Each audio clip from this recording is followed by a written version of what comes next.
E a gente volta no programa Utilidade Pública de hoje falando sobre um assunto que acomete muita gente, queda em casa, aqui com o professor fisioterapeuta e pesquisador Paulo Altran.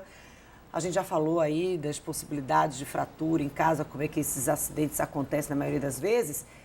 E na hora de recuperar esse osso, explica pra gente na prática. Às vezes a pessoa, não, olha, a gente vê só aqueles pinos externos, ou a gente vê a pessoa colocou um gesso, ou tá sempre tudo muito escondido. O que acontece ali dentro? Qual é o processo de recuperação? O procedimento básico, o que é que o osso precisa? Ele precisa de tempo, ele precisa ser alinhado e de tempo para recuperar. Então é essa a função do pino, é essa a função do gesso, onde ele vai ficar imóvel, onde você possa passar um tempo ali. E aí, a depender da fratura, ela dura de 3 a 8 semanas, mais ou menos. E o processo de reabilitação, ele é muito importante. Ele já pode começar imediatamente o pós-operatório, ou então do alinhamento dessa fratura. Claro que quando você tem os pinos, a parte externa, que é a colocação de haste metálica, para o fisioterapeuta é muito mais fácil de fazer o tratamento, porque já está tudo fixado, a gente pode trabalhar sem nenhum problema. E quando é o gesso? Quando é o gesso, a gente tem um pouquinho mais de dificuldade, porque a gente não consegue acessar a região. Por quê? Imagine você passar de 3 a 8 semanas com gesso, como é que vai ficar a sua musculatura lá parada? Ela tende a perder massa.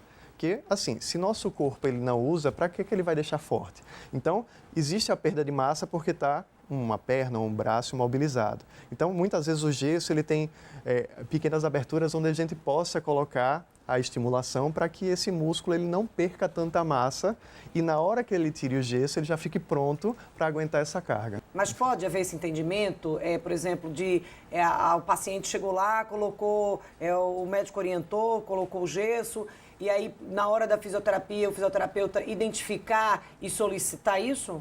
Na verdade, isso deveria ser feito no momento que o gesso ele é feito, né? Que aí ele consegue fazer as marcações.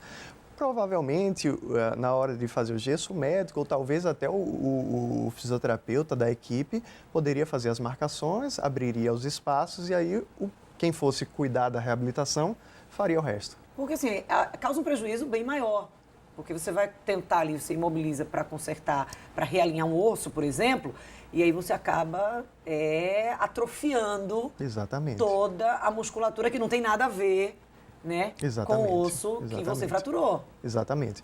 E aí, o que é que acontece? Imagine uma situação. Você teve que imobilizar a sua perna durante 8 semanas, você vai perder muita massa.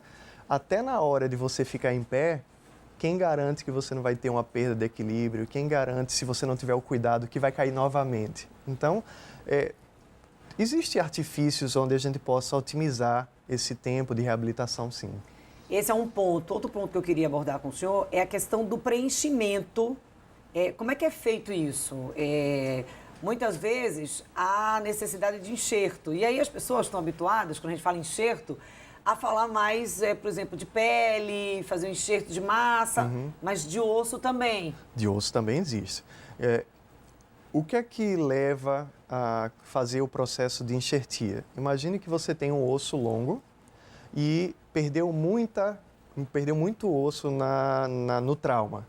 E aí, na hora que o médico ele vai fazer a correção cirúrgica, ele precisa alinhar os pedacinhos do osso, tá? E muitas vezes, como perdeu o osso, e ele vai aproximar as duas pontas para que haja essa comunicação das células, uma perna, por exemplo, ia ficar menor do que a outra. Então, para reverter esse caso, o que é que pode fazer? Muitas vezes você pega uma parte do osso do quadril para que você possa colocar naquela região e aí você você não perde o tamanho do fêmur, o tamanho daquele membro, mas em compensação já é um outro procedimento que você vai fazer na região do quadril e aí alguns estudos relatam que quando você faz essa raspagem, quando você tira um pouco do osso do quadril, aquela região ela fica mais propensa a ter osteoporose. Então, é por isso que, agora eu vou puxar um pouquinho para a minha parte de pesquisa, é por isso que o que eu trabalho hoje é justamente fazer materiais sintéticos de enxerto para que se evite problemas como esse no futuro. Até porque isso no idoso, como a gente está falando, que a maior parcela é a parcela de idosos, isso no idoso vai ter uma consequência bem maior. Certamente. A gente fala de retirar para fazer o enxerto ali da região do quadril. Certamente, a depender da idade e o idoso tem uma fratura, provavelmente ele pode ser até indicado ou inclinado a nem realizar mais a marcha. Vamos supor, ele teve uma fratura, a fratura foi muito grande, você não tem de onde tirar, porque ele já tem um processo degenerativo que é recorrente da idade, e aí você diz, olha, pode realinhar a fratura, o senhor vai ficar com a perna talvez menor e vida que segue, porque você não pode realizar esse procedimento. E aí é onde entra essa pesquisa? Existem no mercado, existe já no mercado materiais que são substitutos. Na verdade, eu não estou trazendo nenhuma inovação. A minha inovação é porque eu pego produtos naturais, eu extraio proteínas do casulo do bicho da seda, a gente pega a questão de bactéria que produz certo tipo de material, onde a gente pega e esse material que a gente extrai de uma bactéria é semelhante à viscosidade da articulação. Então, a gente pega produtos naturais e tenta transformar isso, né, para que no futuro possa ser um substituto de um osso desse. Em que fase está essa pesquisa? Em virtude dessa questão de crise do governo, etc., os recursos para a pesquisa ele diminuiu consideravelmente. Mas quais são as etapas? Eu consegui, um tempo que eu estudei fora do Brasil, eu fiz o enxerto e eu testei elas com células ósseas. E aí, depois desse processo, quando eu voltei para Aracaju, eu fiz o implante já com ratinho. Então, a gente já tem o sucesso desses implantes com rato.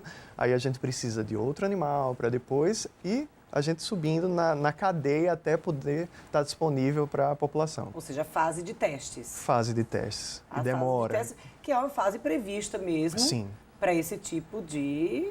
Exato, porque, por exemplo, você não pode botar nada dentro de um corpo da pessoa onde ele possa rejeitar ou onde ele possa gerar alguma lesão em outro ponto. Por exemplo, eu vou fazer um enxerto no pé. Quem garante que esse enxerto, em contato com o sangue, ele não vai soltar pequenos trombos e parar no coração ou parar na cabeça? Então, tudo isso tem que ser controlado, tem que ser testado. E é muito tempo, muito dinheiro também investido na pesquisa. E essa fase de teste, geralmente, dura quanto tempo? Eu acredito... 1 ano, 2, não, muito 5, mais. 10? 5 anos, 6 anos, até 10 anos, a depender da quantidade de recurso e de parceiros que a gente tem. Até porque são testes minuciosos, né? A gente está falando da inserção de um componente externo no osso. Porque assim, imagine que o osso ele tem que aceitar aquilo como osso e substituir ele para o próprio osso. Os outros elementos, os outros sistemas que estão ao redor do osso, ele também tem que reconhecer que aquilo é bom. Então, são vários processos que a gente tem que passar. Lógico, a gente passou agora pelo estágio de animal com rato, mas a gente ainda precisa de outros animais, a gente precisa ir subindo na cadeia e isso leva muito tempo, muito tempo. Mas com certeza vai chegar a fase final desse teste e a gente vai estar aqui trazendo essa novidade no programa Utilidade Pública. A gente vai precisar dar uma pausa, Paulo, mas daqui a pouco a gente volta ainda falando aqui sobre o assunto de hoje, que é relativo às quedas em casa.